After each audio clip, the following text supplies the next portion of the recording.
This is Lightning Power Lunch, presented by Reef Rum on the Lightning Audio Network with Dave Mishkin and Greg Linnelli. Can't shadow over the fact that in our last 30 points we could have accumulated, we got 29 of them, and at some point, team's going to beat you. And they got a good squad over there. They have some extremely talented players. They have one of the best defensemen in the league, and they were ready for us. And so, listen, valiant effort from our guys. We're down 4-2. We tied at 4. Probably needed to get the next one. We didn't.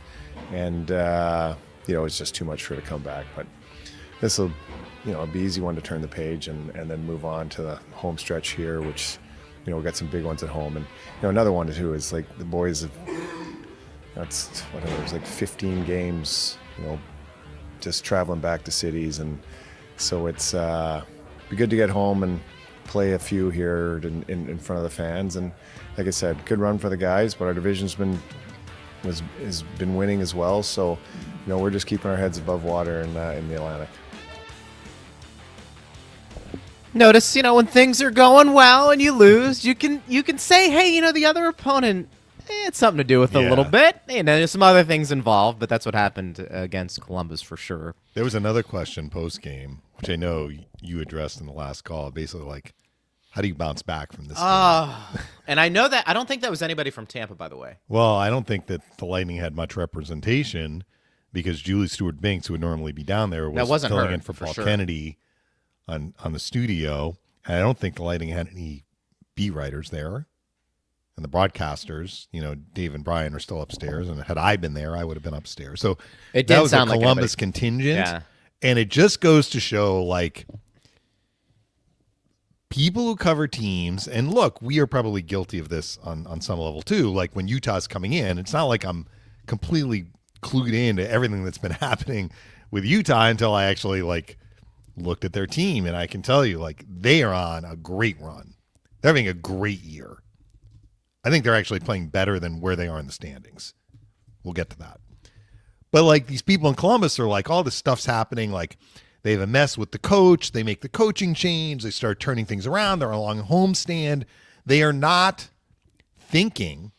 Sorry, Steve is directing me here. How's that, Steve? Is that better? I like to not have too much room above my head. For our audio listeners are like, why is Michigan worrying about this camera? It's exactly. I'm a radio guy.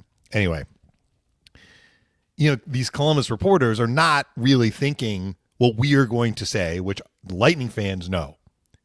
10 of 12 on the road, 3 sets of back-to-back sets of games, 3 different time zones.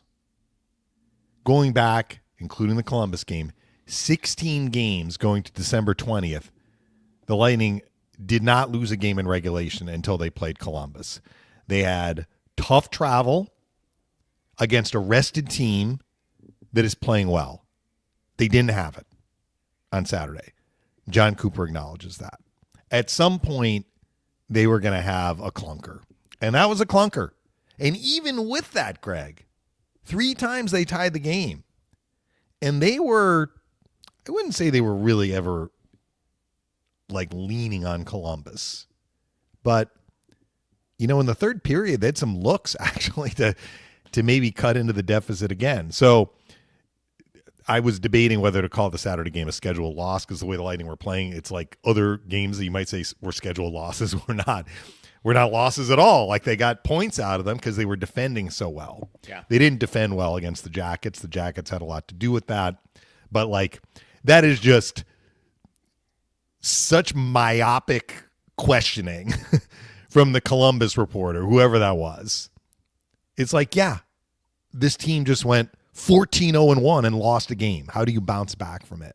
It's well, let's get back to doing what we're doing. And tonight's game is going to be a little tough because there was a long delay getting out of Columbus, short turnaround. Yep. It's more the next game. They're going to get a couple of days, settle in here at home.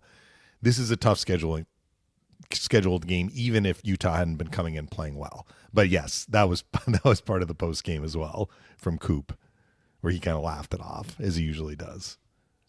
By the way, did you see the Columbus game tonight's postponed?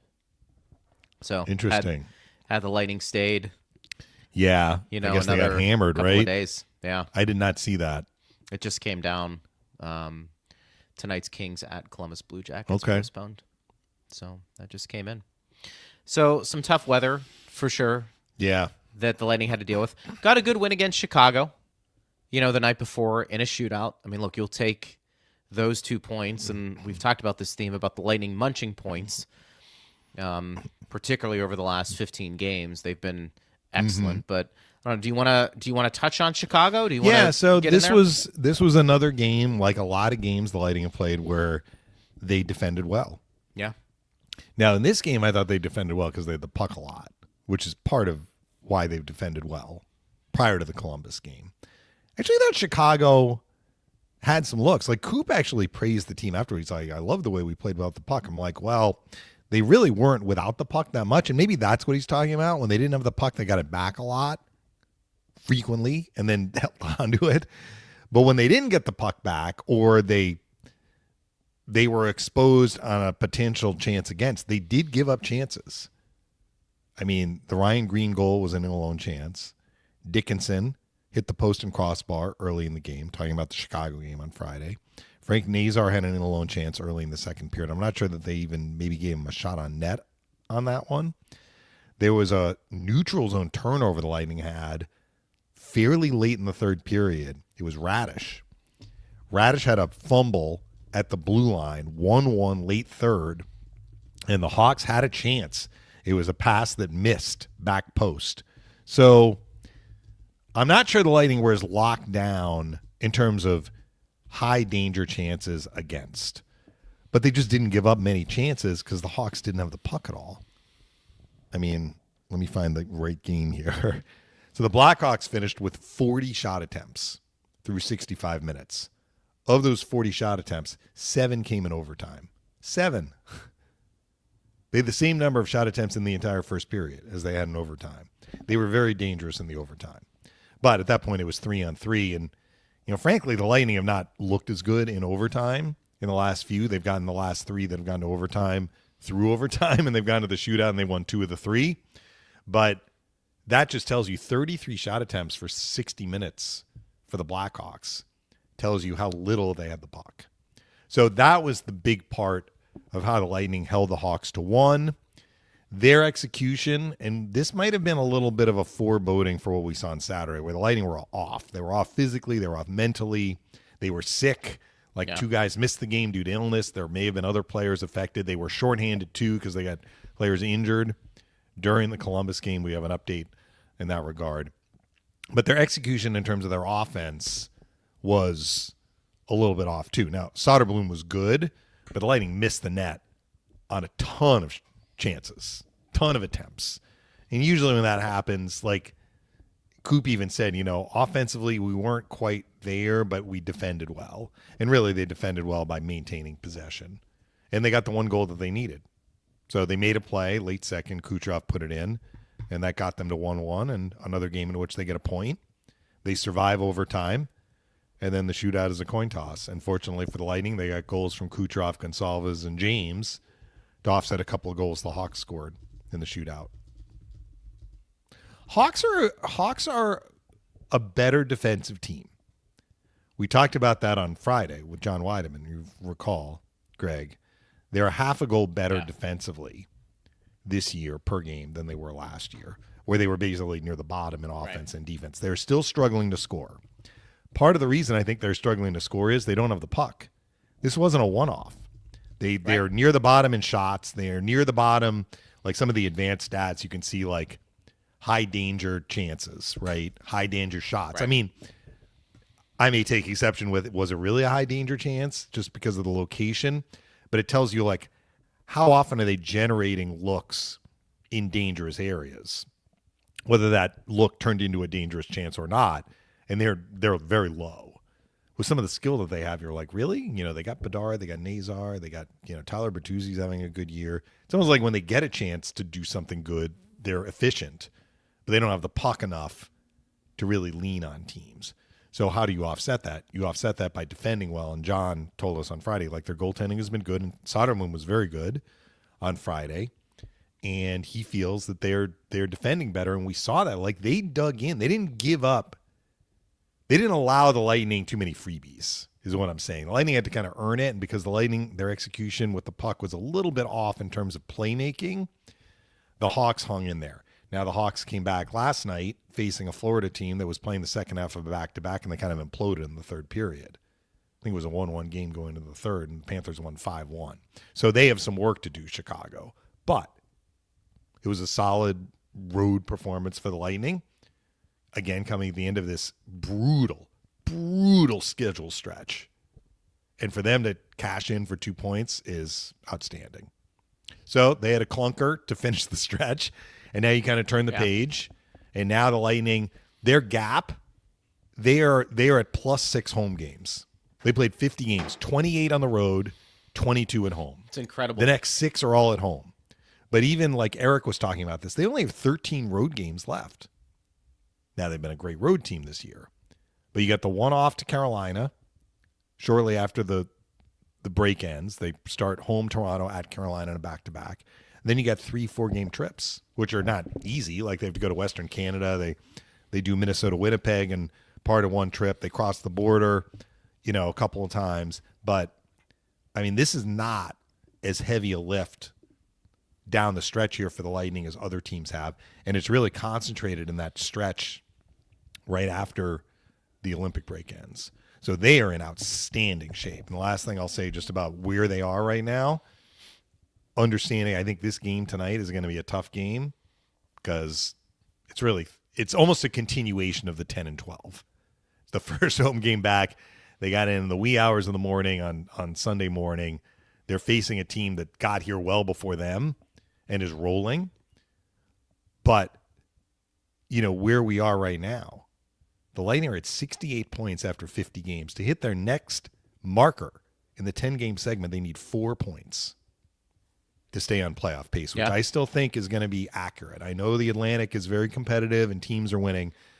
Let's see at the end of the season how many teams above 96 are in the playoffs and how many teams that don't make the playoffs are below 96. And I think we're still going to see what we usually see. So for the Lightning to be well ahead of playoff pace, they have 8 bonus points right now, Greg, heading into this next 10-game segment, which is incredible. And that's a credit to the work that they've done in the last month plus. The only thing I will say the last 2 games, and it's probably not fair to him because I don't think he played poorly, is that at some point, and the Lightning's goaltending has usually been really good in terms of making key saves. I didn't think they got the key saves at that time against Columbus. There were some short-sided shots that I think Johansson had some problems with, but again, that's probably nitpicking. I mean, I know it's nitpicking. It was a floodgates situation of scoring chances against compared to so many of the other games that we have seen, where the goaltending has been asked to make a key save here and there. Yeah. Johansson, I agree with you. He did not give them some saves when they needed them, but he was also, this is the Columbus game. Let me find it. Give you the final stats. Like, it's not incredible numbers for Columbus. Yeah. Columbus finished with 32 shots and 53 shot attempts, which is higher than what the Lightning have been giving up. But the dangerous looks Columbus got was very high. It was as high as it's been in a game in quite some time for the Lightning. So Johansson had to deal with way more than what the goaltending has had to deal with. Really, I'll even say through much of the year, they've been outstanding. There's been the odd game here and there where they've had, a subpar defensive performance. The problem was that, he would make a breakaway save, but then, maybe there was a short side save that went through. Boone Jenner had a breakaway. It was 6-4. Mm-hmm. Johansson makes a save on that. Yeah. So, the Lightning are still within, striking distance. It was too much. And Columbus plays the Lightning well offensively. We've seen this going back the last few years. They attack. Mm-hmm. So even as Rick Bowness is coming in and we need to be better defensively, which I'm sure what he's saying, they have a lot of skill that they utilize in a dangerous way against the Lightning. It's almost like they have confidence playing against the Lightning. Some teams do that. Some players just end up performing very well. By the I way, will also say, though, that they've gone to Columbus twice now in a back-to-back situation against a rested opponent. yeah, So that factors in. that factors in. Chris says, Bolts back home. Stadium week. Congrats, Mish. Yes, let me be the many people who have congratulated you. 2,000 career You're one of games? actually you're the first today, but thank you. I did not know that. It's your Neither did I. 2000th game tonight. Steve Versnick unearthed that. How about that? Which is partner? not like we're not talking about advanced math here. You basically just add up the games. Well, especially if right? you haven't missed many Yeah, or I any. missed 3 right? for the 3. birth of my There you go. my firstborn. That's a lot. Sometimes is the case. There was, little hospital staying there. Sure, right. So that was a situation where talking about the Olympics. So this is 2006. The NHL went to Italy that year too. They're going back to Italy. Yeah. 2006 Olympic break. First kids due late March. Olympic breaks in February. Come out of the Olympic break. Lightning have a 3-game homestand to close out February into March. Play the first game against the Panthers. I think the final score was in Tampa. Yeah. Lost 8-2 to the Panthers. And during the second intermission, my wife, who's 8 months pregnant plus at that point, comes up to the booth. She's like, yeah, I think that this baby is coming soon. We need to go. And Phil's, well, it wasn't like that, Yeah, but yeah. Phil's, it was like, well, it was probably 8-2 after Yeah. 2 or something. Like maybe we should have just left. Phil was like, wait. She's like, no, not right now. But I think, we have to keep an eye on this. Yeah. So the next day was March 1st. Eli was born on March 1st. Late, like it was basically later in that day. And then the Lightning, we can go back and look it up. I think the Lightning played like March 3rd and March 5th at home. So I missed the March 3rd game. That was the first game I missed because my wife was still in the hospital. And the March 5th game I did. It was a home game, but it was a back-to-back. The Lightning were going right on the road for a back-to-back. I think they actually went to either Pittsburgh or Buffalo. And so what the Lightning said was, so Dulcie was going to be discharged. Like they wanted to make sure the baby was early, it was like 36 and a half weeks or something. So like everybody stayed in the hospital for a few days. Once there was a discharge from the hospital, Dulcie was like, go rejoin the team. So I ended up missing one home game and then the first 2 games of that road trip. And then I met the team in Toronto. So those are the 3. That's probably more information than you needed, but People love it. family first, right? Family first. Yes. So, and many, many years, we're coming up on 20 years now. March 1st, 2026 is coming up as Eli's turning 20. But Rick and Chief were doing the games on TV and they simulcast them. So they made a slight adjustment to help me out there. So thanks again, 20 years late to Rick Wow. and Chief for doing I can that. speak, I'm sure, for every Lightning fan. Glad that you've been calling these games, partner. It's been an honor working with you. And, of course, 2,000 more, as they always say.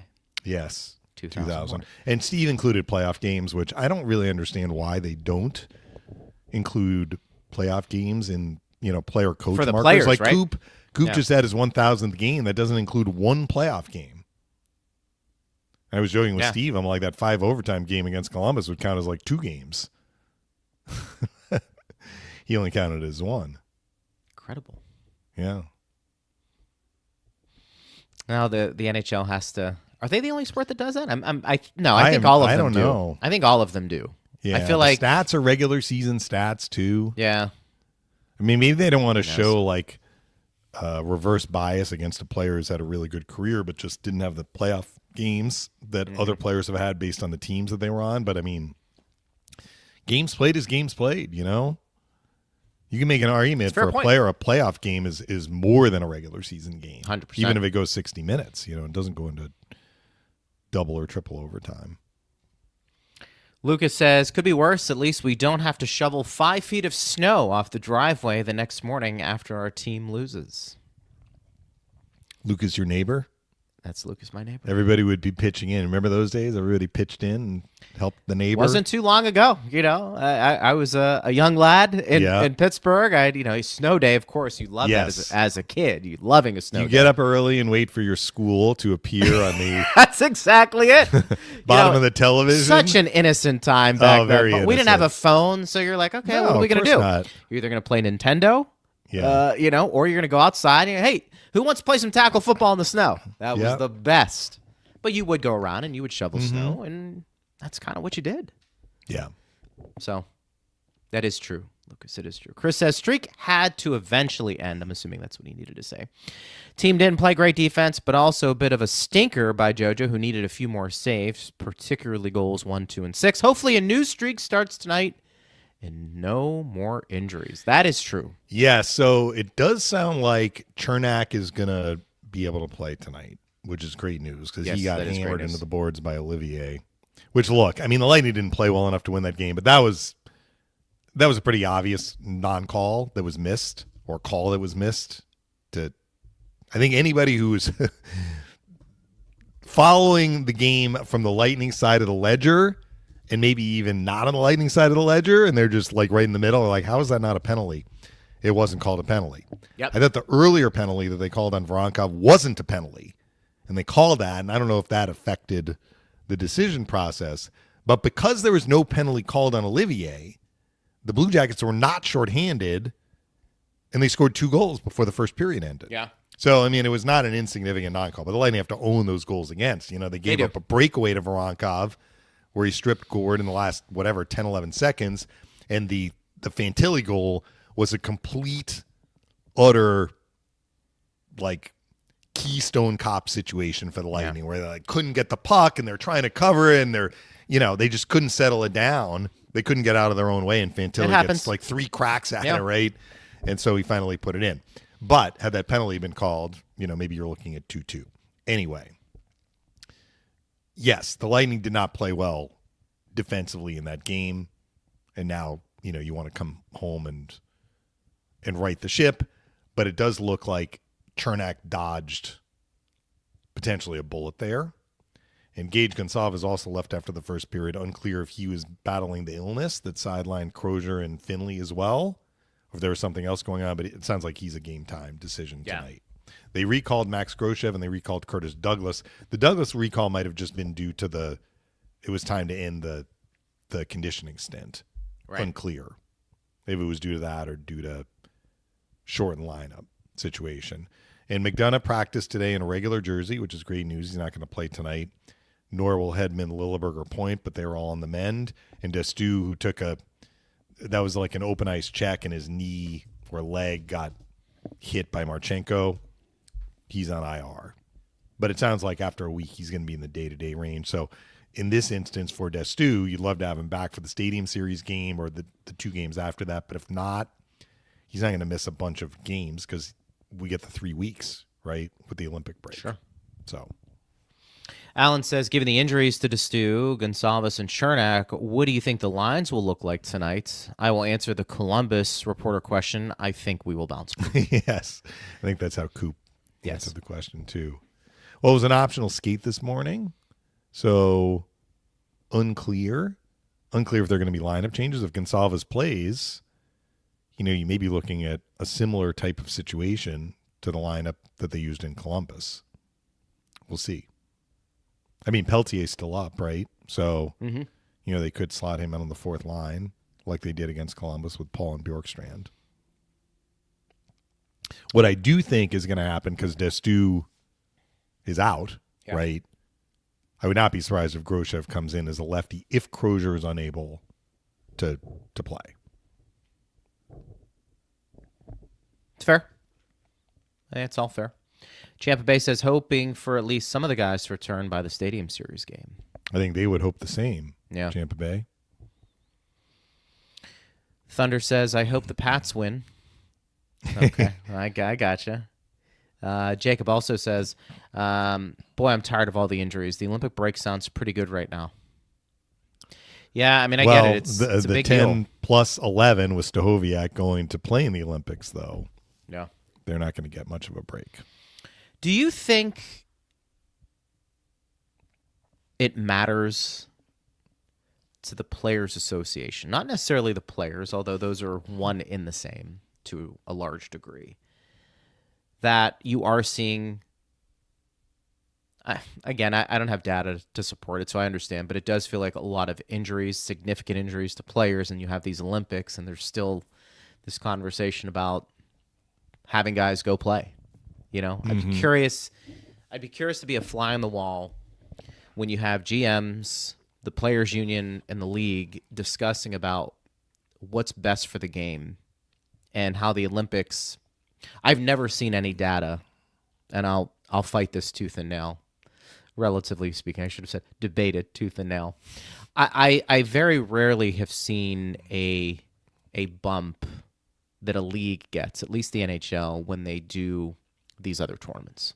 And we talk about the popularity now, maybe growing the game in terms of you're in different markets now, and so maybe that is the benefit. But in terms of, I don't know, is it still behind the big three that we always talk about? Maybe even more than that at this point, probably. And then I sometimes feel like that's an overrated comment, that the game is going to grow because you're going to have the Olympics or this, Four Nations tournament. And so we know it's probably not about growing the game. It's about representing your country. It's just these injuries are significant to a lot of teams here, and guys who are thinking about playing, guys who will be playing, that your greatest asset happens to be the players, and that I think you do have to be very careful, particularly if you're going to start to increase the workload in the regular season from games played. Now, I know preseason is going to take a seat back, but preseason games and regular season games are not the same in terms of intensity and what it takes to win. So you're adding two more. We know the playoffs are probably the toughest tournament to win. It just feels like the body wasn't meant to play these many games and have good play from it continue to move forward and push. And so I just think there needs probably be a higher conversation or a bigger conversation with this. It would be interesting to have an off-the-record, frank conversation just to get the information without attributing it to a specific source from somebody in the league side. Because I think you mentioned the PA. I think the PA and the players, the PA represents the players. The players want to play. Players want these tournaments. 100%. They want best on best. So the real question is like growing the game. I mean, the players want to grow the game too. They share in the revenue, right? That's what the salary cap is all about. It's based on league revenue. More revenue means higher salary cap, means more money for the players, okay? From the league standpoint, though, like they've had enough of these Olympics to know that there's a lot of attention on hockey in the Olympics, but that is usually the case whether you have NHL players or not. I mean, the Miracle on Ice was, an iconic tournament and story for Team USA, but those are amateur players. Different age, I understand. And that. just a different time. Different time, right. But, I think kind of like, pick a sport. Like, do I watch gymnastics except at the Olympics? No, I don't. Will I watch gymnastics, though? Like, you hear about these gymnasts, particularly the U.S., women's gymnasts. Yeah. They get a lot of attention at the Olympics. There are other sports that are like that. Figure skating is another one. Like, now I can't say that usually when the Winter Olympics are going on and the NHL is not breaking, I don't have a ton of time to watch the Winter Olympics. But if, like, what's on TV? What does TV show during the Olympics? They show the sports that seem to get the most attention. Figure skating is one of them in the Winter Olympics. So that is a sport, I think, that is just very well suited for the Olympic competition. I think hockey is another one. Hockey does better in terms of generating interest when it's an Olympic sport than it has when it's more of a regional sport where fans are rooting for their teams, okay? I think the NHL understands that. Sure. So why is the NHL agreeing to this? Well, there has been some pushback in other CBAs. So I think the frank conversation would be like, how much of the NHL agreeing to this is really a bargaining chip? where like we're giving the players and the Players Association these tournaments, the Olympics. I'm going to separate that. We're going to give the players and the PA the Olympics, and we want this in return. They're willing to put that on the table to collectively bargain. Or is the league more like rosy about it? They're like, yeah, I mean, we like attention on our sport and we're okay with it. But I mean, Phil has made the point, you've made the point, you're stopping your season for 3 weeks. You're sending your greatest assets, your players, to some tournament where, they could get hurt. There could be a wear and tear effect. Like, just from the standpoint of what is in the best interest of our team right now, other than the fact that some injured guys might get a break for 3 weeks, there's not much upside, like tangible upside in terms for the of team. What is happening right now. Now, you Right. can make the argument that like winning a gold medal and being part of that, like that player is going to come back to his team and bring swag and, have confidence, and that would help them in a playoff run. Who knows? So to me, the Olympics, though, almost maybe a little different than a tournament like Four Nations, which is really a league event. The league, I think, likes those events to the point that they're putting them in, and maybe there's more to it. They also control the event. You're not traveling to Europe to play, whether it was the World Cup of Hockey or the Four Nations, that's played in North America. It's shorter, fewer players. So there may be a difference there, but I think the league agrees, at least in part, because they know how important it is to the players. And, this is, you need two to tango, right? to have a CBA. And this is it's very, very important to the players. Players want to represent their country. And the players that don't get a chance to, not because they aren't worthy of playing, but because, 2022, we had to pull it because of the makeup games that were canceled due to COVID. 2018, they didn't go. Yep. There have been players that have just missed Olympics. Sure. Where they otherwise would have played, or they got hurt, couldn't go. So they regret that. They want to play for their country. I think we understand both sides. I think we sometimes don't have a dog in the fight, so to speak. Like you want the Lightning players to do well, for sure, but we can emotionally detach ourselves. I remember, and I can't remember, I guess it would have been 2014. I'm going to have to go back and look, but there was an Olympic tournament where John Tavares, he was playing for the Islanders at the time. The Islanders were competitive. I mean, I think they missed the playoffs, but it was 2014 and he went to the Olympics and got hurt. He was their best player. Mm-hmm. And it affected them down the stretch. I can remember, the year Mario called it quits. Remember that last year he was running into all type of hip injuries, and he had he called it quits a couple of times. You're talking in the early 2000s? Yes, the very last time when he was playing probably with Sid, in Salt Lake. when he was still playing with Sid. But if you remember, like he had missed a bunch of games, but decided to go play. Like he made Team Canada. Remember, I think they won the gold that year. That would have been 2002 in Salt Lake. So that was it. That would have been pre-Sid, but yes. But I remember there was a heavy debate in Pittsburgh about the guy who wasn't playing for the regular season Pittsburgh Penguins, but yet was going to play in the Olympics. Now, in this instance, maybe slightly different, maybe drastically different. They gave him a little more rope. Mario Lemieux, owner of the team, probably his last chance. And it was kind of like, okay, But the thinking was, if he shows up to games, people will go see him play. Yeah. But I get that. And let's be honest, like this didn't just happen. The first year the NHL players went to the Olympics was 98. That was a huge deal, right? That they were going to go. Yeah. But there have been other tournaments. Famously, our broadcast partner, Phil Esposito, participated in some of the biggest. Sure. Canada Cup. The difference, and maybe there's a big difference, maybe there's more of a moderate difference, because you're still sending players to a tournament where they could sustain an injury. Yep. It did not happen in the middle of the season. No, it was before, Feels like right? we went in September. They got in shape. They basically got in shape. They got in shape. And then the one where Gretzky and Lemieux were on the same team, that was a Canada Cup. That was in the 80s. I mean, that was pretty incredible. Had these tournaments Yeah, that was before. pretty incredible, though. Yeah. People remember that. So I get it. It's just, I didn't mean to go down a rabbit hole, but it's, it's going to pop up until these Olympics are done.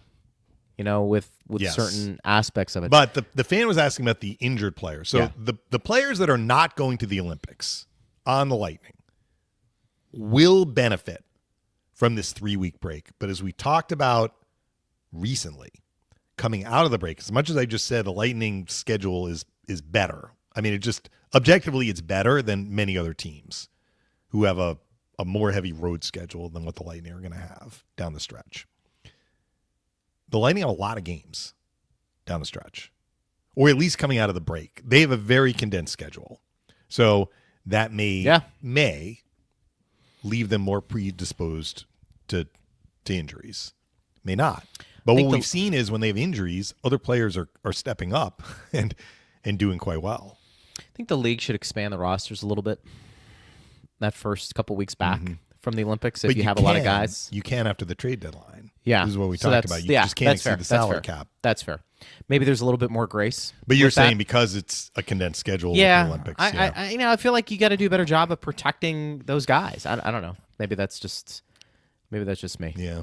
You want to get into Utah a little bit? They're an interesting team. We can. Let's. I want to get to this first. Question? No, we have a ton, but Alan, congratulations to you, Dave. 2000th game of not only hockey's greatest radio play-by-play guy, but the greatest play-by-play guy in any sport. How about that, huh? You're making me blush a little bit. The camera isn't showing it. Thank you, Alan. The fans appreciate I'm just Mission. lucky to do something I love to do and get paid to do it, but I appreciate it very much. I've been lucky to be here for, 20, it'll be 24 years It's incredible. this fall, so very fortunate. Let's get into the game type, but let me read this real quick. Yes. Tonight, enjoy some refrom. Smooth, versatile, now pouring at Benchmark International Arena. Order a tropical wave or a lightning mule and taste why fans are switching. Refrum is a premium craft Florida local rum built on authenticity, quality, and easy drinkability. Ask for Refrum by name. Go Bolts. Enjoy responsibly. There's probably a lot of people who are enjoying some alcohol because they can't go anywhere. Yes. Up north, but that's neither here nor there. Well, when we have hurricanes come, everyone goes out and buys true. all the milk, right? Maybe that's right. They're buying Reef Rum. That'll keep you warm, at least for a little while, right? It is what it is. All right, go ahead. What do we? So I was aware. I saw a stat. So Utah had a 7-game homestand recently. Wow. They're on a 4-game road trip right now. They came at the end of the 7-game homestand. They still have played more road games than home games. So you talk about a team that did a lot of heavy lifting on the road in the first half of the year. Utah has another long homestand coming up. It's kind of like the Lightning's, though, that it's broken by the Olympic break. So after this road trip, I think they have a 6-game homestand. And it might be 2 before the Olympic break and then 4 after. But anyway, they have a favorable schedule down the stretch. Also, interestingly, and I think this may be true for Western teams generally, but this is a back-to-back for Utah. They play the Panthers tomorrow. It is Utah's first back-to-back since mid-December. Mid-December. Interesting. Now, when you're in Utah, it's not like Rangers going to Philly, right, where the Rangers might play a home game and then go to Philly. It's a bit of a trek. So it's probably, if they're getting back-to-backs, it's a little bit like the Lightning's. It's road, right? But even with longer road trips, they have not had a lot of back-to-backs this year. I think that they've had 7 or 8, and they're in the low double digits for the year. They don't have a lot left. So that comes with the territory being in the West. The travel is harder in the West, so that part makes sense. But I was just curious to see, they really haven't had a lot of back-to-backs, so they have not had we're the tired team facing the rested team at home often. The opposite may be true, that a team might be coming into Utah, playing the second half of a back-to-back somewhere else, and they have to face a rested Utah team. Anyway, they rolled in the 7-game homestand. They went 6-0-1. They are on a franchise, keep in mind it's only the second year of the franchise, but they are on a franchise best point streak. Remember, the Lightning just had one at 15 games. They're at 9. 8-0-1. They haven't lost in regulation in their last 9 games. And they've had a bunch of come-from-behind wins as well. They were down big to Philly in the final game of the homestand. They ended up rallying. They scored a 6th attacker goal and won in overtime. They were down to Nashville, the first game of the road trip. That was 1-0, but they broke the game open in the second period. So, how have they done it? Well, if you're rallying, that usually leads me to believe like you're not keeping the puck out of your own net. But really they have. So they come in tied for 5th in goals allowed per game. That's outstanding. They weren't anywhere close to that last year. And the guy who was benefited the most is the guy who's getting the start tonight, Karel Vejmelka, who leads the NHL, Greg, with 25 wins. If I had told you, as we're getting into February, if I had asked you back on October 9th, when Lightning opened their season, who's going to lead the NHL in wins at the end of January? I don't know how many guesses I would have given you. I don't know, and me too, would have come up with Karel Vejmelka as that guy. No. But that speaks to how well Utah has played this year. Right. That they have really taken care of business. When you're out west, you tend to have longer road trips, longer homestands. And they've done pretty well on the road. They're right around Hockey 500, and they have killed it at home, especially with that homestand. But it's not like they're winning games 8-7. If you're tied for 5th defensively, that is really good. They're also 6th in 5-on-5 ratio, which is another one of those stats that I always look at. So they are outscoring teams 5-on-5. Sure. They're outscoring teams 5-on-5 in part because they aren't giving up a lot of goals against. And Vejmelka certainly is part of that. Now, he's not done particularly well against the Lightning. I think he has one career win against them. But, he is expected to get the start tonight. So they also have a plus 20 goal differential in the third period, which is one of the best in the NHL. How about this? Can I just jump? Yeah, jump in real quick? just these stats jumped out at me that they're doing so well. John Marino is a plus 31. But this is if you're a good Ian 5-on-5 team, right? Well, that's true, but Ian Cole is a plus 18. You know who's not a plus player for them? Sergachev. Yeah. Yeah. -4. But he's -4, right? Well, but I mean, to your point though, when most are in the plus, that stands out. He is their leading point guy on defense. He's their leading minute guy on which we get. I mean, that's kind of why he wanted a bigger role for sure. The other part of this that's interesting, a guy I know you have paid attention to because he's from Pittsburgh. Logan Cooley's been injured for quite some time. I was going to say. Yeah, when he's been playing, out. He was good. Like he missed that whole homestand. He's been out for a while. So how have they done it? Well, Clayton Keller's having a great year. Dylan Gunther's got 24 goals, I think. JJ Paterka, they acquired him from Buffalo. He's having a good year. I think he's close to 20 goals. But it feels like they kind of are a 4-line team. They run their lines, and they defend well, and they're playing with a ton of confidence right now. So this is a challenging game for the Lightning. Even if the Lightning had been, let's say this was game 3 of the homestand, I would say this is a challenging game. This is a more challenging game based on where it's dropping in the schedule for the Lightning. But they certainly want to avoid 2 regulation losses. Remember, they had a long winning streak come to an end at the end of November, and then they dropped those 4 straight in regulation, which some of that was they got snake bitten offensively, but you don't want to give back what you've earned, right? As Coop said, they just ran off 29 points out of 30. You don't want to give those points back. I think they're going to be okay even if this game doesn't go well because they're going to get a chance to reset here.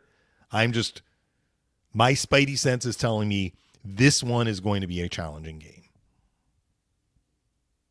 Based on the circumstances, based on the opponent, and the way the opponent is playing right now. Now, maybe they're due for a clunker. Who knows? We'll see. When you defend, you give yourself a chance to win more games than if you're just a team who outscores the opponent and struggles to defend. I mean, that's why coaches, if you ever hear our audience, if you ever hear coaches talk about, well, we got to defend first and foremost, that's because it is the quickest way to get you to play winning hockey, even if you're a team who's bereft of talent. You can only outscore your problems some of the time. Yes. The Lightning almost did it. I mean, they had so many problems in that Columbus game. But in some ways, like, they hung in there because they were trying to outscore their problems. Now, some of it was Jet Greaves put one puck into his own net, so they got a little, lucky on that one. But, they did score 5. That game ended 8-5. It didn't end 8-1. They did score 5 goals. But, I mean, they gave up 6 and 2 empty netters. But they could have given up more than 6. Like, they were just swimming upstream the whole game, and that's why that is not sustainable. They got leaned on. Credit to Columbus. Columbus was ready for that game. Played well. Columbus still has a lot of work to do, though, to get back in the mix because the East is just like the whole conference basically is munching points, except for the Rangers. Yeah. But remember, like Toronto was on this hot stretch, and now Toronto has dropped a couple, and like you just sink. It's crazy. For sure. And I think so. Columbus has to overtake. You got to keep going, right? You do climb that ladder and push yourself ahead of teams that are also gaining points on a regular basis. It's difficult to do. And it's not like they don't have guys who can play. I think Cooley might be. You're talking about Utah. I'm sorry, Utah. In terms of high-end talents, they have some good players. But you've heard me talk about Utah like I have the Islanders and some of these other teams that I think have really good players, but I don't know. Like, if you get in a 7-game series, are you going to have some game breakers that are going to be able to win some series for you, or maybe some games? Cooley, I think, had the makings of being that. At least that's what they hoped for. That's not to take away Keller and what he can do. He's a very good player. Yep. We know that. But let's put it this way. If he was on Tampa Bay's team, you're going Kucherov, you're going Point, and you may even go somebody else before you get to Keller. You see what I'm saying? Right. But I think when you defend, your floor is higher. Yes. Your ceiling's not. But that floor, you might be able to sneak in and get into the playoffs as the 8th seed or the 7th seed. And then that's where you have to ask yourself the question as the general manager, do we have enough offense to win some of these games where it's going to take 1 or 2 shots? Yeah. To beat you. I mean, you can win playoff games 2-1. You can. But that is it's a narrow path. Like it's harder. And look, I said this till I'm blue in the face. Like, you can win a playoff series with a bad power play. You can. But their power play has been bad this year. Yeah, I mean, they're tied for 28th in the NHL in the power play. So they have struggled to score on special teams. One reason why they're 5-5 is so impressive. Like, if you're doing well and your power play is near the bottom, that's probably an indication that you're doing much better than the mean 5-on-5, which is why they have those plus minuses that you were talking about. Yep. John Marino had a moment in Pittsburgh. Then his play went down. Yeah. And then I think they traded him to the Harvard Devils. guy. Yeah. He went to Harvard, didn't he? I didn't go to Harvard. Well, John Marino did. Harvard guys are sprinkled all over the NHL. Alex Killorn, John Marino. Who's Yale's biggest rival? In Harvard. Hockey? Is it Harvard? Okay. Yeah. All right. Are you going to say who's in the NHL from Yale? I think right we now had it's this Alex question. Lyon. I think we had it's this Alex question. Lyon. I think that's it right now. We did maybe this some guys like floating a around month the ago. minors. Yeah, I feel like there were Cornell. So of the Ivy League schools and of the 8 Ivy League schools, 6 have Division I teams. Okay. I would say Harvard and Cornell probably have produced the most NHLers going back. And I mean, this is just off the top of my head. Right. There was a stretch of time where I think there were like 5 or 6 guys from one Dartmouth team that were all in the NHL at the same time. Really? Most of them have moved on. Remember Tanner Glass? He was one of those guys. Remember Matt Molson? Back and look. Matt Molson? Matt Molson went to Cornell. Cornell. Yep. Yeah, he was. I think the Lightning might have had one of those Dartmouth guys. I'd have to go back and look and see who was on that team. But like the Dartmouth team was just an okay team, but they just happened to have these and they all didn't play at the same time. But maybe over a 2 or 3 year span, you saw these 5 NHLers come through, right? And ended up, well, at the time they weren't NHLers, but they got to the NHL. So Miles Wood, his dad Randy Wood, who was an NHLer, he went to Yale. He graduated right before I got there. They had a good team in the mid '80s, and he was part of that. But it's been more slim pickings for some of the other Ivies. Jeff Halpern went to Princeton. I was to say, I feel like Halpy, you see some Princeton guys. Mm-hmm. Brown is another one. Mm-hmm.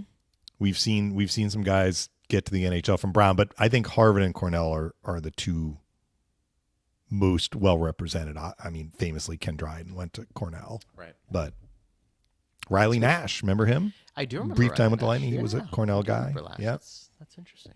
Jimmy Vesey is a Harvard guy. Yeah, I think he won the Hobie Baker. He did. Yeah.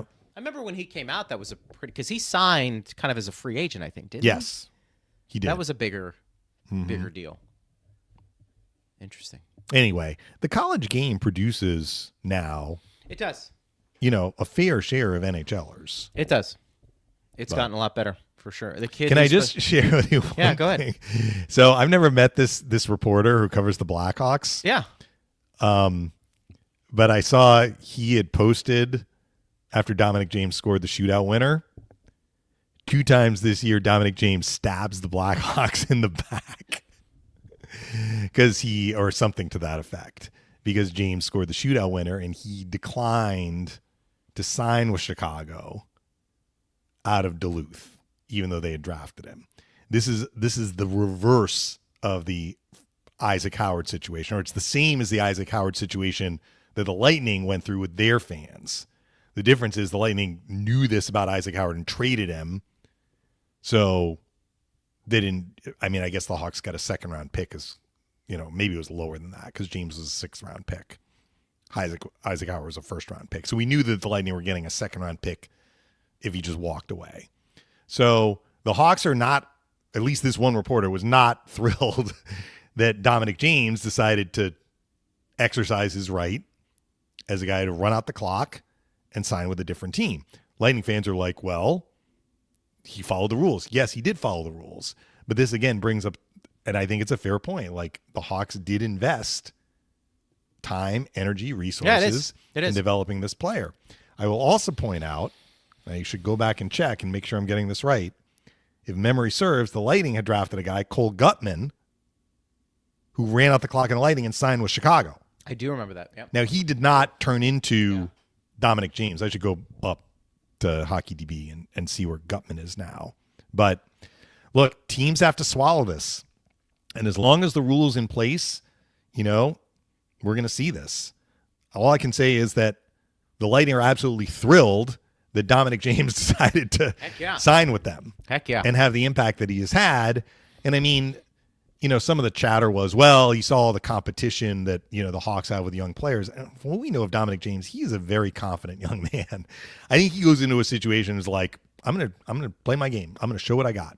It's not like he came to the Lightning's camp and be like, yeah, I'm signing with the Lightning because I think I'm going to, make the NHL first year. Far from it. He just came in and was like, I believe in my ability. I'm going to put my best foot forward. There must have been a reason or reasons why he decided to not sign with Chicago. So no tribute video?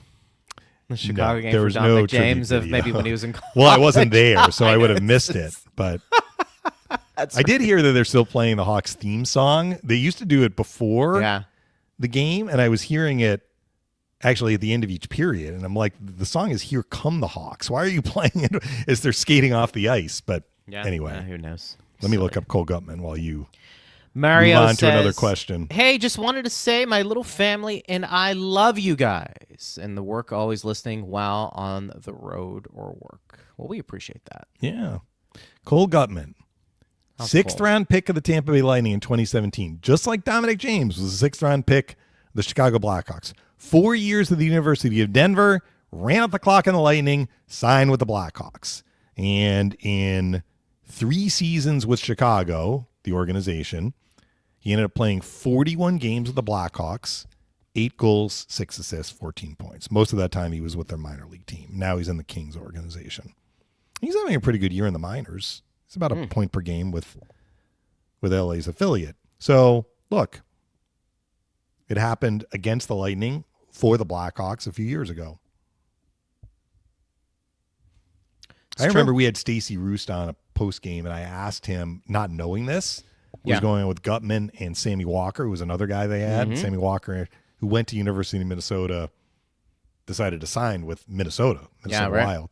And he kind of sidestepped the question. I was like, okay, we probably stepped in one there. Yeah. And later he said, yeah, they let us know they were going to, Goodbye.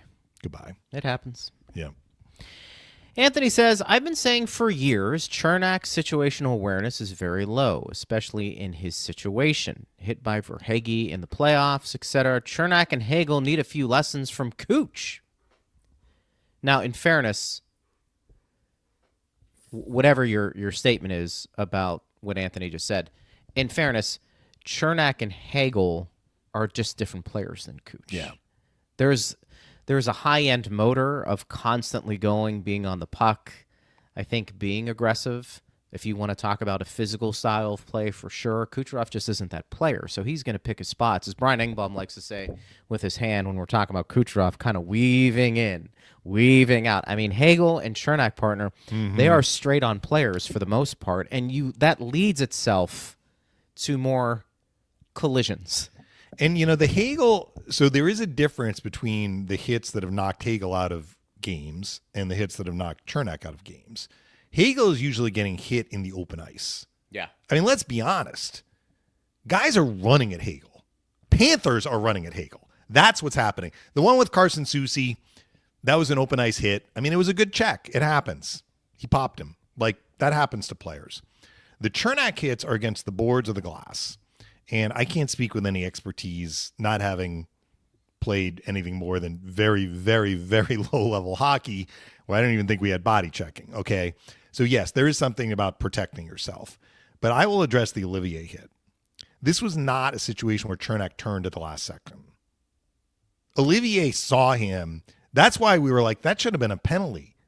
Like, sometimes I let it go if the guy turned to the last second and the attacking player is committed to the hit. Right. That was not this situation. And I don't know if Anthony's like, well, you should never put yourself in that position ever. Well, sometimes you are going to be facing the glass. You can't always avoid facing the glass. Otherwise, we never have a boarding penalty, right?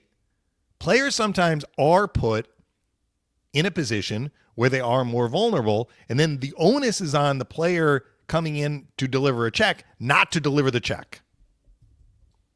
That's why it's a penalty, okay? So in that situation, I did not think that Chernak put himself in a quote-unquote bad position. He went back to play the puck. He was facing the glass. Yep. Olivier nailed him. He got hurt. But those are the sorts of plays that we see. And, I'm not going to try and excuse the hits that Verhaeghe has laid on Lightning players.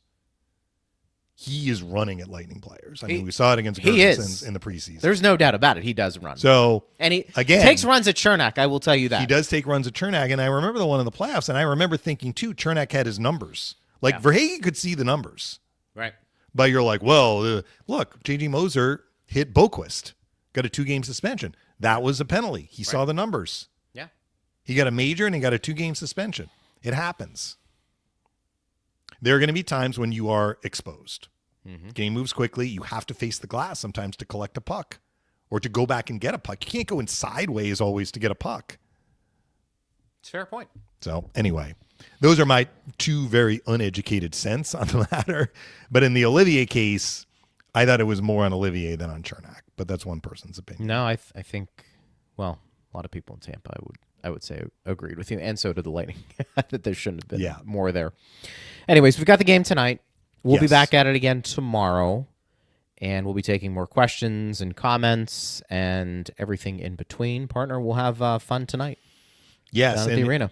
The sun is streaming through my, it's gonna be cold my blinds, outside. But yes, in terms of Sunday, it does seem like the weather is going to get chilly, which from the standpoint of the ice at Raymond James Stadium is great news. And we do have Dennis Phillips lined up for this week to give us a couple of days out.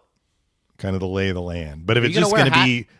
Are you going to wear a hat for that game, you think? Because we're going to be outdoors. Yeah, I have to put on headsets. I may wear my overcoat. Good point by you. I got a new overcoat this year when we were in Did you? Toronto. Yeah, in December. Dave Randorf was like, you need to go to this store to get a great overcoat. So I did it. He's like, that's a great overcoat. He was complimenting me. He's like, I'm glad you went to that store. He knows. He knows. So I may bring that. Okay, all right. It would be my first ever overcoat worn for a game in Tampa. First time for everything. I think I had one in Nashville. Did you? Yeah, because we had the open. We were in the press box, but it was open air. It was a little nippy. Yeah, I can only imagine, partner.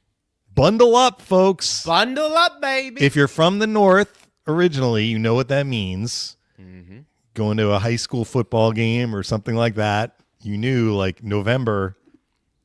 Well, of course, you were in high school. Probably you didn't care. You're just like, I was going in short sleeves. Out. Yeah, you're out. Yeah, you're out.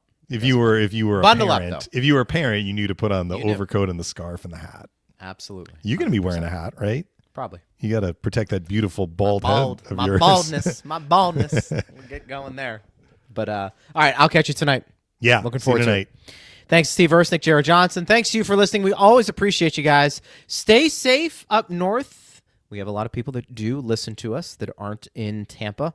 So we'll be with you guys and hopefully some good hockey talk for you again tomorrow. I'm Greg Linnelli. You've been listening to Power Lunch on Lightning Radio.